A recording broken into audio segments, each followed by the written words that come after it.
The silent majority, you, me, conservative, flyover states, it's real, it's powerful, feared even, but sadly disliked, even hated the D.C. swamp, and the left ignore people like John Rich. And rising stars like Oliver Anthony, who made that recently viral song, Men North of Richmond. But there's now an awakening in the conservative movement, and they're making their voices, our voices, heard, not just through protests, rally, or voting, but through powerful and deeply emotional music that taps into the soul of everyday Americans. Joining me now is country music superstar, owner of Redneck Riviera, and co-founder of Old Glory Bank, John Rich. And by the way, folks, his new album, The Country Truth, came out last Friday. John, thank you for coming on. And I saw you tweet that you've reached out to Oliver Anthony. Wow, what an impact he's having. You have as well, but the impact he's having, I think that song, the lyrics of that song, John, speak to every single conservative who ever had to pick up a tool or work behind a bar for a living. Yeah, he's become the voice for, I think, hundreds of millions of people, regardless of their politics, who they voted for, what they think. You know, America feels exasperated, they feel shredded, they feel angry, they feel sad. And when you listen to him sing, that's exactly what he sounds like, too. He sounds worn out. Sounds like a worn-out American, which is, I think, how a lot of us feel. He and I have pretty much had a conversation almost every day since his song came out. He has no record deal. He has no publishing deal, no manager, no booking agent, nothing yet. And, I just say, man, stay as independent as you possibly can, because if you're part of the music industry, if you sign a deal with a big company, songs like Men North of Richmond will never be heard.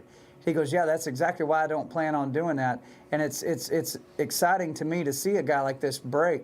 I've been independent now for several years, stepped away from the music industry and put out a record. I just checked the charts, actually, before I came on with you, Eric, and The Country Truth is the #1 most downloaded record in all of music, not just country, all of music on iTunes. And Oliver Anthony is the #1 most downloaded single in all of music, and neither one of us have record deals. I think that's pretty cool.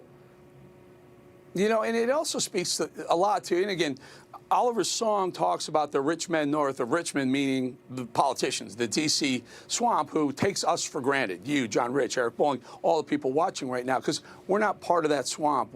Even the conservatives, so to speak, in D.C., we're flyover country. John, you guys are hitting the right tones. Are they going to listen, though? Will they change their ways? And he's talking to the elites, too. Of course they won't change their ways. Are you kidding me? They don't ever listen to the American people. But here's what I'm encouraged with, and that is to see music like his and mine, Jason Aldean's, really sitting at the top of the chart. Eric, that is not easy to do. Every artist on earth is trying to get to the top of those charts. And we're all sitting up there right now. The top 5 songs right now, top 4 songs on iTunes. Oliver Anthony's got 1 and 2. Aldean's got 3, and I'm sitting at 4, and then my record's at 1. So that tells you a lot. It tells you that people are sick and tired of being lied to, manipulated, marketed to.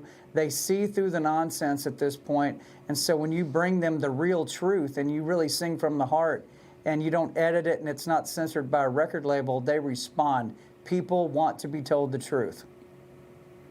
Amazing, John. This whole thing started with Bud Light and the pushback from the conservative voice. So we've had enough. We've had enough you telling us what we want, what we're supposed to believe, and what we're supposed to do when we see things we don't like. And it continues with John Rich and Oliver Anthony right now. What a movement, John. Final thought on, by the way, he was offered an $8 million contract. He turned it down. Yeah, I asked him, I said, man, you turned down an $8 million deal, brother? He goes, yeah. I said, why did you do that? He goes, I don't want their money in my bank account. He said, I don't want a music career. I want a music ministry. That was his comment to me. Yep. This guy's a real McCoy, man. So I support him 100%. And so are you. And so are you, John Rich. You are the real McCoy, good friend of the show, good friend of mine, actually. John Rich, thank you so much for joining us.